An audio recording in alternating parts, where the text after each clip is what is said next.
بسم اللہ الرحمن الرحیم۔ امریکہ کے ایک ہسپتال میں ایک عجیب و غریب واقعہ پیش آیا اور اس واقعے کے زیر اثر امریکہ ڈاکٹر مسلمان ہو گیا۔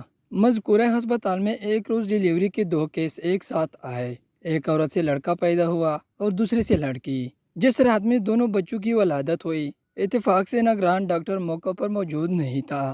دونوں بچوں کی کلائی میں وہ پٹی بھی نہیں باندھی ہوئی تھی جس پر ایک بچی کی ماں کا نام درج ہوتا ہے۔ تو نتیجہ یہی ہوا کہ دونوں بچے ہلت ملت ہو گئے اور ڈاکٹروں کے لیے یہ شناخت کرنا مشکل ہو گیا کہ کسی عورت کا کون سا بچہ ہے، حالانکہ ان میں سے ایک لڑکی تھی اور دوسرا لڑکا۔ ولادت کی نگرانی کرنے والے ڈاکٹروں کی ٹیم میں ایک مسلمان مصری ڈاکٹر تھا جس کو اپنے فن میں بڑی مہارت حاصل تھی، اور امریکن ڈاکٹروں سے اس کی بڑی اچھی اور اپنے سٹاف کے ایک امریکی ڈاکٹر سے گہری دوستی تھی۔ دونوں ڈاکٹر سخت پریشان تھے کہ اس مشکل کا حل کیسے نکالا جائے۔ امریکی غیر مسلم ڈاکٹر نے مصری ڈاکٹر سے کہا کہ تم تو دعوے کرتے ہو کہ قرآن ہر چیز کی تنبین و تشریح کرتا ہے اور اس میں ہر طرح کے مسائل کا احاطہ کیا گیا ہے، تو اب تم ہی بتاؤ کہ ان میں سے کون سا بچہ کس عورت کا ہے۔ مصری ڈاکٹر نے کہا کہ ہاں، قرآن مجید بے شک ہر معاملے میں نص ہے اور میں اسے آپ کو ثابت کر کے دکھاؤں گا،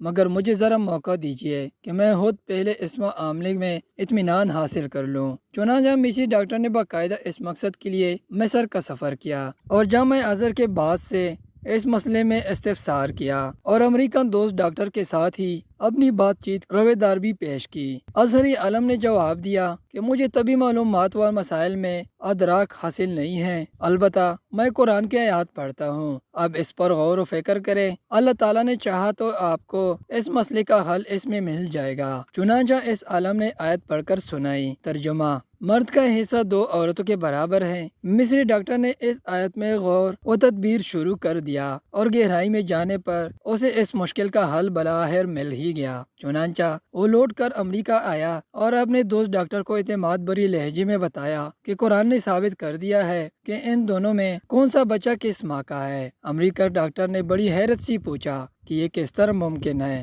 مصری ڈاکٹر نے کہا کہ ہمیں ان دونوں عورتوں کا دودھ ٹیسٹ کرنے کا موقع دیجیے تو اس معاملے کا حل معلوم ہو جائے گا۔ چنانچہ تجزیے اور تحقیق کے نتیجے میں معلوم ہو گیا کہ کون سا بچہ کس عورت کا ہے، اور مصری ڈاکٹر نے اپنے غیر مسلم دوست ڈاکٹر کو اس نتیجے سے پورے اعتماد کے ساتھ آگاہ کر دیا۔ ڈاکٹر حیران تھا کہ آخر یہ کیسے معلوم ہو گیا۔ مصری ڈاکٹر نے بتایا کہ اس تحقیق و تجزیے کے نتیجے میں وہ جو بات سامنے آئی ہے وہ یہ تھی کہ لڑکی کی ماں کے مقابلے میں لڑکے کی ماں میں دودھ گنا مقدار میں دودھ پایا گیا۔ مزید لڑکے کی ماں کے دودھ میں نمک اور وٹامن حیاتین کی مقدار بھی لڑکی کی ماں کے مقابلے میں۔ پھر مصری ڈاکٹر نے امریکن ڈاکٹر کے سامنے قرآن کریم کی وہ متعلقہ آیات تلاوت کی۔